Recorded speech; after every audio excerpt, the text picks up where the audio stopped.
아멘. 오늘 우리는 메시지 5번에 왔습니다. 먼저 우리는 이 메시지 5번에 들어가기 전에 메시지 4번과 5번에 대하여 좀 비교를 우리가 하기를 원합니다. 먼저 제가 질문을 하나 하면서 시작하죠. 메시지 4번에서 우리는 지난번에 솔로몬의 찬란한 왕국은 천년왕국에 있을 그리스도의 왕국에 대한 예표인 것을 보았습니다. 이번에는 이 메시지의 5번 메시지는 그리스도의 유기적인 몸인 교회를 건축을 위한 타고난 능력에 대비되는 성숙한 생명의 부활 능력입니다. 이 두 메시지의 공통점이 무엇입니까? 공통되는 단어가 무엇입니까? 능력입니까? 그러면은 제가 힌트를 주죠. 공통된 것은 누구입니까? 솔로몬입니다. 메시지 4번은 솔로몬의 찬란한 영광에 관한 방면에서 보았다면 메시지 5번은 솔로몬의 철저한 패배, 실패에 대하여 다루고 있습니다. 우리는 솔로몬이 누구인가 알고 있습니다. 그가 누굽니까? 그는 이스라엘의 왕국 가운데서 가장 뛰어난 왕입니다. 그가 왕이 될 때에 그는 하나님께 나아가서 하나님께 일천번제를 드렸죠. 그리고는 하나님께 은사를 받고 또한 지혜를 받고 그뿐 아니라 바다의 모래와 같이 넓은 마음까지도 받았습니다. 하나님께서 솔로몬에게 그때 2번 나타났었죠. 그리고는 솔로몬은 여호와 하나님을 사랑한다고 고백했습니다. 얼마나 영광스럽습니까? 그리고는 솔로몬은 그의 통치하는 기간 동안에 예루살렘의 성전을 건축했습니다. 7년 동안에 걸쳤죠. 그리고는 그 성전이 완성되었을 때 주님의 영광이 성전에 가득 찼습니다. 이때가 바로 이스라엘 자손의 역사에서 최고의 황금기였습니다. 정말 이러한 솔로몬의 이러한 절정의 이러한 찬란한 그 상황을 우리가 지난 메시지에서 봤고 우리는 그 이야기를 성경에서 또 역사 가운데서 우리가 밝히 보고 있습니다. 그런데 여기에 솔로몬의 타락이 이번 메시지의 중점입니다. 우리는 솔로몬에 대하여 많은 느낌이 있습니다. 그는 한 사람이었습니다. 그는 솔로몬이라는 이 사람은 그의 머리와 손과 그의 마음은 다 동일했습니다. 그런데 그는 하나님의 성전을 세우는 놀라운 그런 머리와 손과 주님을 사랑하는 그런 마음을 가졌던 그가, 동일한 그가 여기에 실패와 타락을 통하여 많은 이방 여인을 하나님 대신에 사랑하게 되고 마음을 빼앗겼고 그리고 이방 여인들의 많은 우상신들을 세웠고 우상신들을 숭배했습니다. 정말 한 사람에 대한 이러한 체험이 너무나 극명합니다. 산꼭대기에 가장 높은 체험을 가졌던 솔로몬이 이러한 골짜기의 음부와 같은 이러한 깊은 철저한 타락 안에 들어갔습니다. 우리가 이 광경을 볼 때에 이 타락의 원인이 무엇인가? 여러분, 솔로몬의 타락의 이 원인이 뭐라고 생각합니까? 생명의 성숙이 없었다. 아멘. 물론 여기에서 타락의 원인은 오늘 우리 제목에 보는 것처럼 타고난 역량이죠. 타고난 능력. 솔로몬만큼 그렇게 지혜롭고 타고난 능력을 가진 역대의 왕들이 없었으며 그 당대의 최고의 지혜를 가졌습니다. 그러한 최고의 왕이었습니다.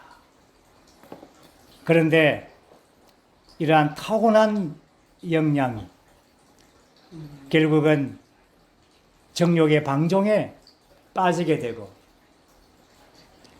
그의 마음을 계속 지키지 못하고 마음이 변하고 돌이키고 하나님에 대한 사랑이 이방 여인에게로 사랑이 바뀌게 되고 변하게 되었죠. 그 근본적인 원인은 바로 솔로몬 안으로 하나님 자신이 역사되어 들어가지 못한 것입니다. 아멘. 하나님께 엄청난 능력은 받았지만 그러나 하나님 그분 자신이 오늘 신약의 용어로 말하면 하나님의 능력과 하나님의 지혜이신 그리스도 그분 자신이 솔로몬 안으로 역사에 들어가지 못했습니다. 그리고 그 안에서 성숙해 하지 못했습니다. 그렇기 때문에 그는 이러한 비참한 상황까지 철저한 타락에까지 빠지게 된 것입니다. 우리가 오늘 여기에서 하나의 큰 공과를 배우는 것은 솔로몬은 역사에 있는 한 인물이 아니라 오늘 우리가 이 시대에 솔로몬과 같습니다. 신약의 바울의 이러한 사역의 말씀에 의하면 우리가 영 안에 살고 영을 쫓아 행한다면 놀랍게 우리 모든 지체들의 기능을 발휘해서 하나님의 집인 그 교회를 건축하는 그러한 놀라운 일을 할 것입니다. 그렇지만 우리가 육체에 빠진다면 정말 이러한 우리 안에 타락된 솔로몬이 우리 육체 안에 있다는 것을 잊어서는 안 되는 것입니다. 여기에서 이 메시지 제목에서 우리 다시 한 번 더 보면 교회 건축을 위해서는 타고난 능력이 아니라 부활 생명의 능력이 필요한 것입니다. 그러면 생명의 부활의 능력은 어떻게 오는가? 바로 타고난 능력을 십자가에 죽여야 되는 것입니다. 이러한 타고난 능력을 처리해야만이 부활 생명의 능력을 가질 수가 있는 것입니다.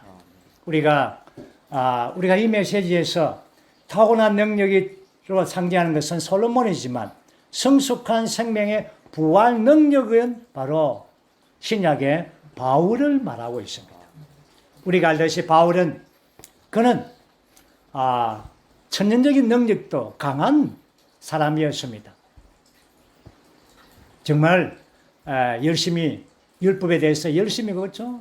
의로 흠이 없고 할례 받고 히브리인이고 많은 아주 놀라운 그러한 능력, 천년적인 이러한 많은 장점들을 많이 가지고 있었지만 그러나 다마스커스에서 주 예수님을 만난 날 그리스도께서 바울 안으로 역사해 들어갈 때 바울은 자기의 가진 것, 알았던 것, 모든 지혜들, 능력들, 모든 것을 다 해로 여기고 심지어 배설물로 여겼습니다.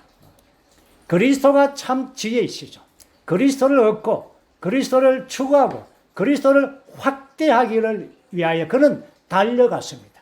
그렇기 때문에 오늘 우리가 계속 나중에 보겠지만 솔로몬의 지혜는 하나의 모형이고 하나의 구약의 그림자라면 바울 안에 있는 그 엄청난 지혜가 바로 구약의 성취이고 바로 구약의 솔로몬의 이 지혜의 완전한 실제인 것입니다. 그러므로 우리는 사실은 영적인 관점에서 우리는 솔로몬보다 더 큰 자입니다. 주 예수님께서 그런 말 한 적이 있죠. 침례자 요한에게 여자가 난 자 중에 가장 큰 자라고 했죠. 솔로몬보다 침례 요한이 큰 자라고 했죠. 그러나 천국에서 그렇죠, 작은 자가, 천국의 작은 자가 침례자 요한보다 크다 했습니다. 다시 말해서 이러한 솔로몬의 가진 이러한 지혜보다 오늘 그리스도가 우리의 지혜이시고 우리 안에 역사되셔서 우리가 지혜가 되실 때 우리가 사실은 솔로몬의 지혜보다 우리가 갖고 있는 지혜가 더 크다는 것입니다. 오늘 이러한 것에 대하여 깊은 인상을 받으시고 우리가 이 메시지 안에 함께 들어가기를 원합니다. 이번 메시지는 전체 4항목으로 되어 있습니다. 첫 번째 항목은 솔로몬의 타락에 대하여 보여주고, 두 번째 항목은 솔로몬의 실패를 영적인 생명의 빛 안에서 바라본 겁니다. 세 번째 항목은 타고난 능력과 부활을 통고한 능력의 차이점을 볼 것입니다. 그리고 마지막 네 번째 항목에서는 이스라엘의 41명의 왕과 오늘날 생명 안에서의 왕인 우리와의 대조를 보고 결론을 볼 것입니다. 먼저 첫 번째 항목은 로마서 1번입니다. 우리 함께 선포하겠습니다. 솔로몬은 지혜의 사람이자 총명한 사람이 되었다. 그러나 솔로몬이 많은 이교도 여자들을 취하고 그들의 우상을 숭배하며 백성이 우상에 경배하는 장소들을 세웠기 때문에 그는 하나님께서 그에게 주신 지혜와 총명을 잃어버렸다. 솔로몬은 매우 어리석게 되었고 자신의 왕국에 손상을 입혔다. 솔로몬은 지혜의 사람이자 총명한 사람이었습니다. 그렇지만 그의 지혜와 총명은 잃어버린 바 되었습니다. 매우 어리석게 되었고 자신의 왕국을 손상했습니다. 그뿐 아니라 하나님의 왕국을 손상시켰습니다. 우리가 로마서 1번에서 첫 번째 항목에서 세 가지 요점을 볼 터인데, 첫 번째 요점은 솔로몬의 타락의 상태, 두 번째 요점은 솔로몬의 타락의 결과, 세 번째 요점은 솔로몬의 타락을 통한 우리의 교훈, 경고 방면을 볼 것입니다. 첫 번째, 솔로몬의 타락의 상황입니다. 우리 교회의 A번에 보면 솔로몬의 아버지 다윗은 하나님의 마음에 맞는 사람이지만 그의 큰 실패는 정욕에 빠지는 그러한 죄를 범했습니다. 이것이 다윗의 큰 실패이죠. 솔로몬은 다윗의 아들로서 이러한 경고를 마땅히 받아야 되지만, 그러나 우리가 열왕기상 하에서 보는 것처럼 솔로몬은 아버지 다윗보다도 심했습니다. 더 심한 정도가 아닙니다. 여기에 수많은 이방 여인들을 사랑하고 정욕에 빠졌죠. 그리고는 그 여인들이 솔로몬을, 자기 남편을 마음을 돌아서게 했습니다. 이것이 굉장히 중요한 포인트죠.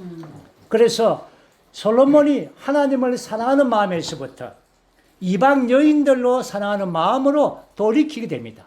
그럴 때 자동적으로 그의 사랑이 돌이켜지게 되고, 그리고 이방 여인들의 많은 그 우상들, 그들이 섬겼던 그 우상 신들을 데리고 와서 이스라엘 땅에서 그 신들을 세우고 산당을 짓고 그 신들을 섬겼습니다.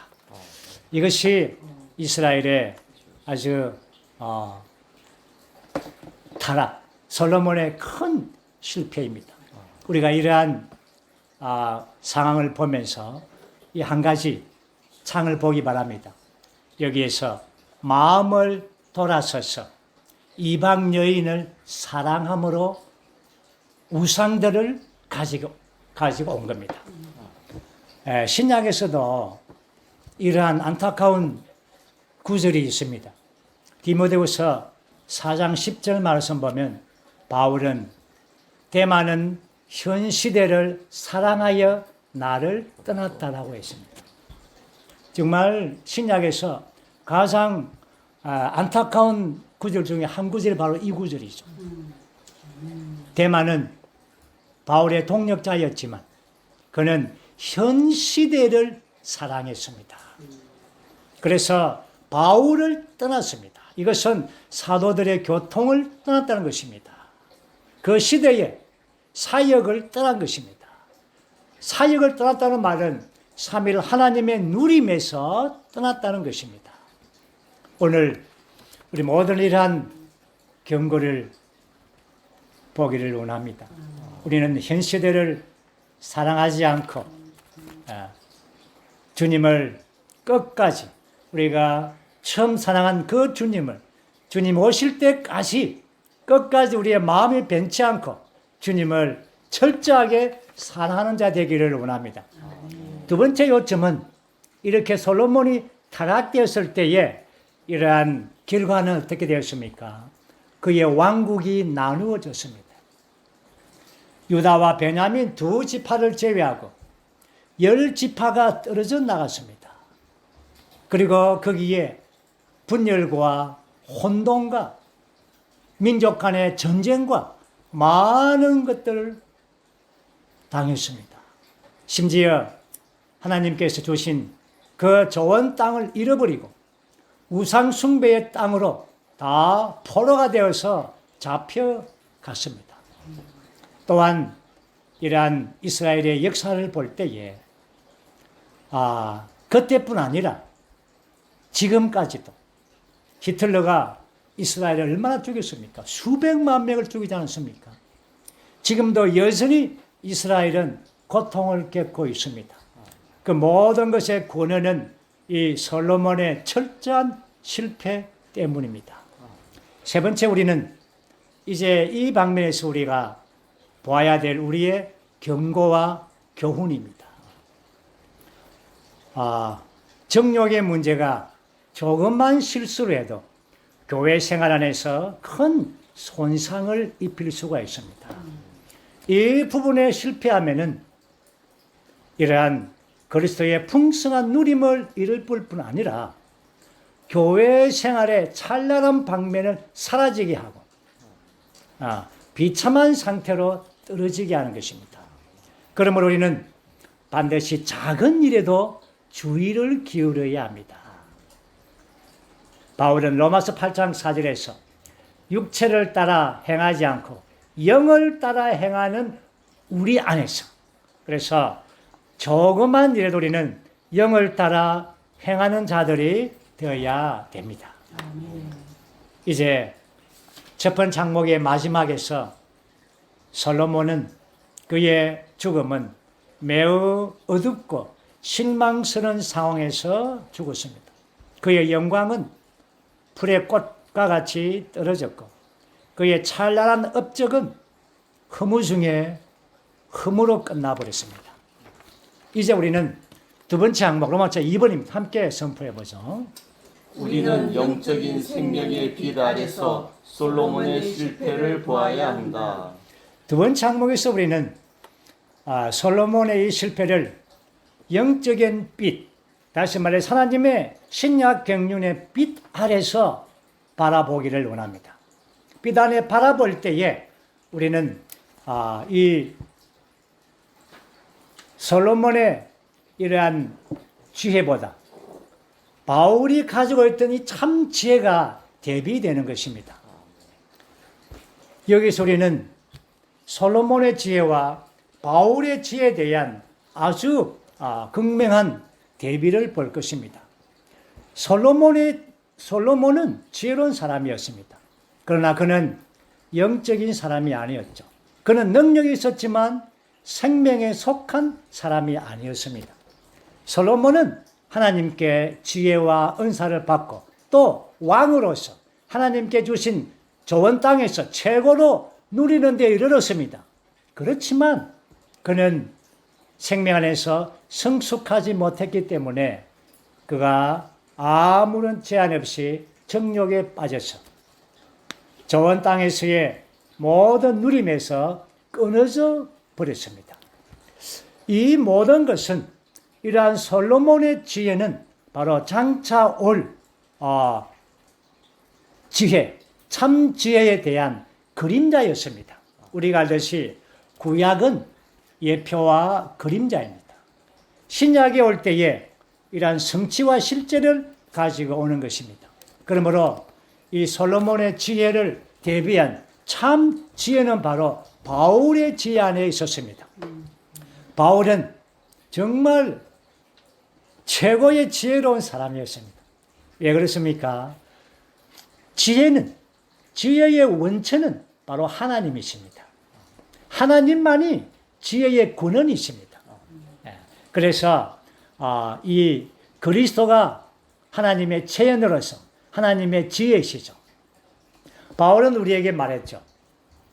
그리스도가 하나님의 능력이시고 하나님의 지혜라고 고린도전서에서 말하고, 그리고 그리스도는 하나님에게서 나와서 우리에게 지혜가 되셨다라고 말합니다. 그러므로 바울은 참 지혜이신 그리스도로 충만히 누림으로 그가 완전한 지혜로운 자가 되었습니다. 그 당시 솔로몬의 지혜를 체험하기 위하여 시바의 이왕도 오고, 그렇죠? 그렇지만 오늘날 이 바울이 가지고 있는 이 엄청난 지혜는 오늘 이방의 모든 믿는 이들이 다 바울의 사역 안에서 이 엄청난 지혜를 우리가 보고 있습니다. 바울이 뭐라 했습니까? 갈라디아서에서 그리스도께서 내 안에 계시하다고 말합니다. 그리고 바울은 자기가 사는 것이 아니라 내 안에 그리스도께서 사신다고 말하고, 또한 그리스도로 옷 입었다라고 말하고 그리스도의 형상을 이루어간다라고 말합니다. 이것은 바로 그분이 참 지혜로서 그 지혜가 바울 안에서 형상을 입음으로 바울의 완전한 지혜가 된 것입니다. 오늘날 이 지구상에 가장 지혜로운 사람은 바로 바울이었습니다. 하나님의 경륜의 모든 비밀들을 다 계시로 받았습니다. 그 계시를 가지고 있었습니다. 그래서 우리가 정말 지혜로운 자가 되기를 원한다면 우리는 바울의 서신들 안에 들어가서 바울의 모든 진리의 결정들 안에 들어가서 그 안에 있는 바울 안에 있는 모든 지혜의 계시들, 하나님의 경륜의 비밀들을 우리가 알고 그것을 누리고 체험하는 것입니다. 그럴 때 우리는 바울이 가졌던 그 놀라운 지혜가 오늘 우리에게 지혜가 되는 것입니다. 이러한 지혜는 얼마나 놀랍습니까? 이것이 바로 하나님의 큰 지혜가 우리 사람으로 하여금 신격은 아니지만 생명과 본성에서 하나님이 되게 하는 지혜인 것입니다. 어느 날 하나님께서는 많은 천사들 앞에서 이러한 걸작품들인 교회를 자랑하실 것입니다. 아니, 지금도 하나님은 자랑할 겁니다. 이것이 얼마나 큰 지혜입니까? 비참한 우리 사람들을 하나님께서 그들을 얻어서 그들의 생명을 분배해서 하나님의 신약 경륜의 모든 계시와 내용들을 깨닫게 하고 그들로 이 시대 그리스도의 몸으로 건축될 뿐 아니라 새 예루살렘으로 왕기를 시키는 이러한 놀라운 하나님의 지혜이신 그리스도가 우리의 지혜가 되신 것입니다.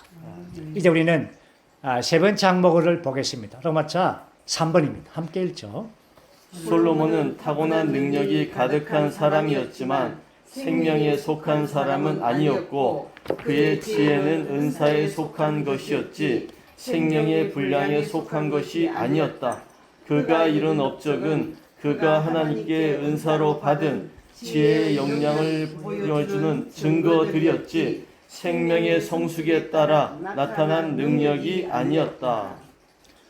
우리는 세 번째 항목에서는 여기에 타고난 능력과 생명의 부활 능력의 차이점을 먼저 비교하면서 보기를 원합니다. 우리 개요에 보면 2번에서 L까지 8항목이 바로 타고난 능력과 생명의 부활 능력에 대한 이러한 차이, 비교를 설명하고 있습니다. 첫 번째는 2번이죠.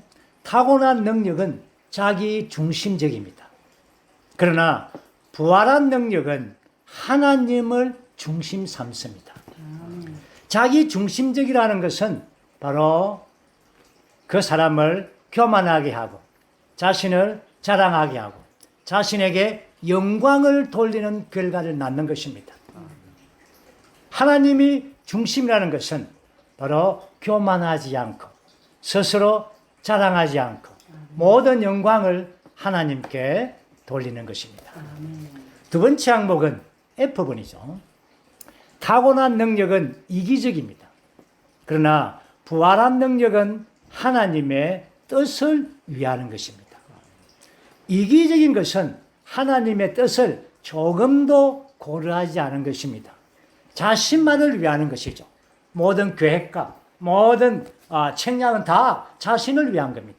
그렇지만 우리가 하나님을 위한다고 할 때 바로 우리 자신이 파쇄된 것이죠.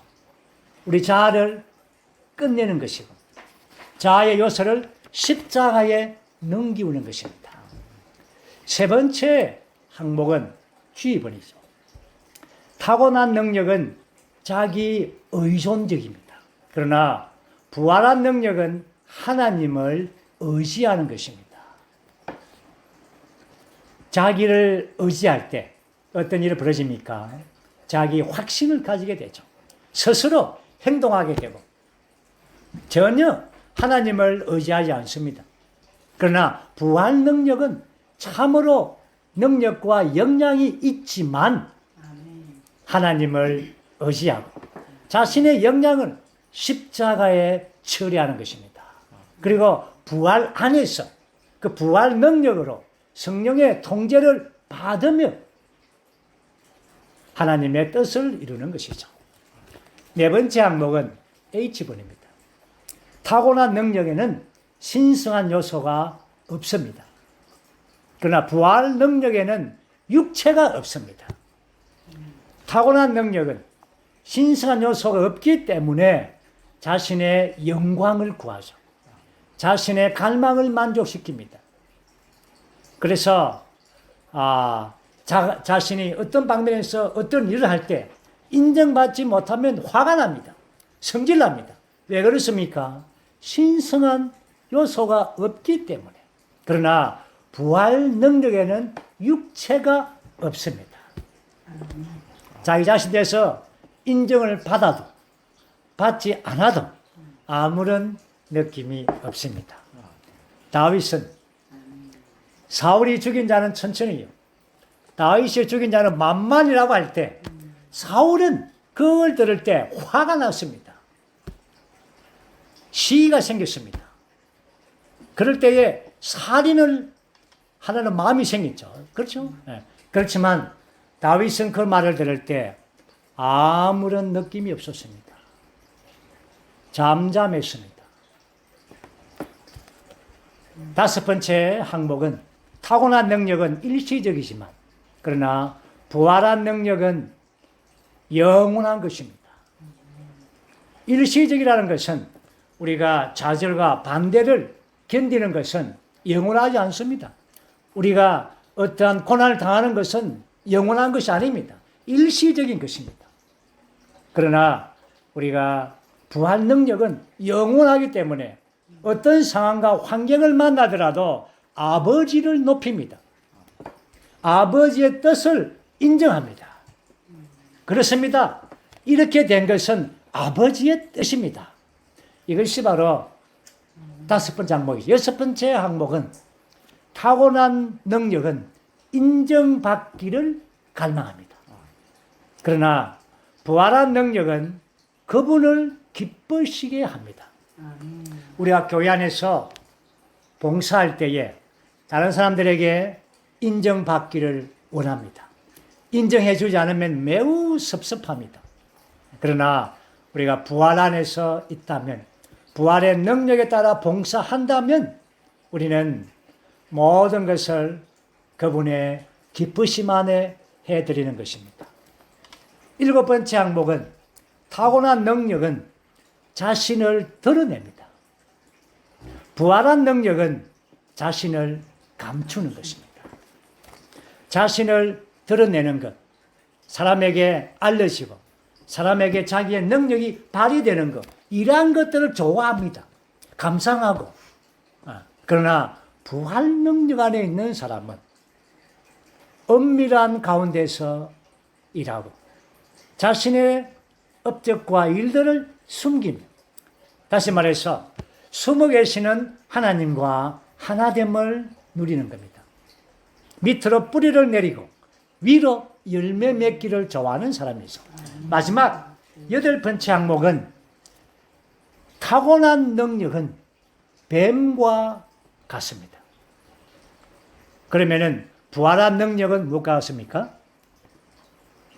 비둘기와 같습니다. 이쯤 되면 여러분들 이제 좀 말을 해야죠. 타고난 능력은 뱀과 같습니다.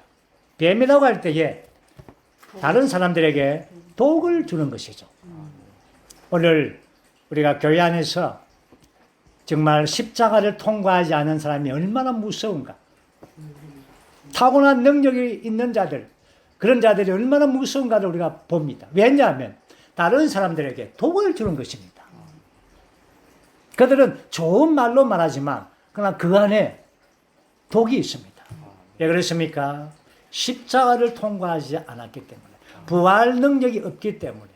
그러나 부활 생명 안에 있는 자들은 바로 비둘기 같았어. 비둘기는 하나님의 성령을 상징하죠. 생명을 공급하시는 그리스도를 말합니다. 이제 우리는 8 항목을 보았습니다.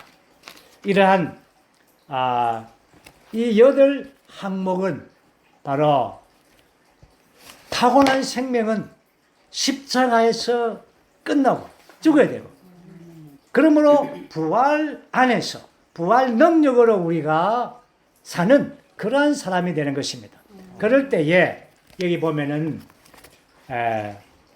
타고난 힘과 이러한 능력을 이기고 십자가에 끝내는 것은 교회 생활 안에서 매우 중요한 것입니다. 그러면 우리가 교회 안에 들어올 때에 가지고 오지 말아야 될 것이 있습니다. 그것이 뭡니까? 타고난 능력입니다. 우리 교회 앞에 십자가라는 이러한 표시가 없습니다. 그렇지만 교회를 들어올 때, 입구를 통과할 때 우리는 십자가가 우리 안에서 역사하고 들어와야 됩니다.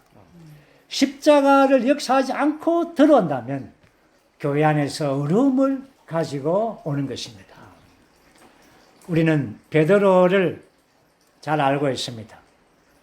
베드로는 주님과 함께 있을 때에 정말 주님을 향하여 나는 주님을 따르겠습니다. 끝까지 죽을 때까지 정말 주님과 함께 가겠습니다. 이렇게 아주 담대하게 선포했습니다. 그렇지만 우리가 아는 것처럼 베드로가 예수님의 붙잡혔을 때 조그마한 작은 한야 앞에서 3번이나 주님을 부인했습니다. 베드로는 극도로 패배하고 실패하는 사람이 되었죠. 그에게는 주님을 사랑하는 마음은 있었지만 그러나 자신의 타고난 힘을 너무 과신했습니다. 예. 여기에 주님은 베드로를 폭로시켰습니다. 베드로야, 너의 타고난 힘으로 나를 사랑하고 나를 섬길 수가 없다. 그리고는 이러한 공과를 배운 베드로는 일생토록 그의 사역에서 이러한 겸손과 믿음으로 형제들을 섬기는 것을 배웠습니다. 자신의 능력은 부서지고 십자가에 통과하고 부활 능력만이 교회 생활 안에서 필요하다는 것을 깨달았습니다. 오늘 그뿐 아니라 우리가 B번, C번, D번에 보면 우리가 하나님의 일들 앞에 올 때, 우리가 주의 회복 안에 올 때, 우리가 교회를 건축할 때 타고난 능력을 가지고 와서는 안 되는 것입니다. 워치만 형제님께서 우리에게 두 가지 공과를 말씀해 주었습니다. 그것은 바로 그 사람의 파쇄와 성령의 징계입니다. 우리의 그 사람이 파쇄되어야만이 우리의 영이 해방되고 생명이 분배될 수가 있는 것입니다. 그러기 위하여 성령의 징계하심, 하나님께서 허락하신 모든 것은 바로 우리의 타고난 존재를 파쇄하기 위한 것입니다. 이것이 밖에 성령의 징계로서 우리에게 허락한 것입니다.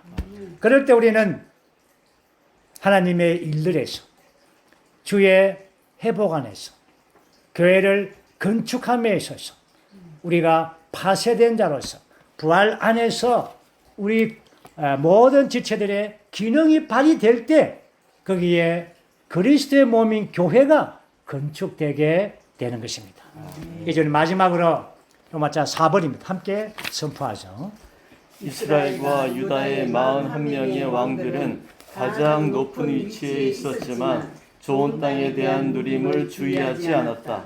심지어 다윗조차 좋은 땅을 충분히 누리지 못했다.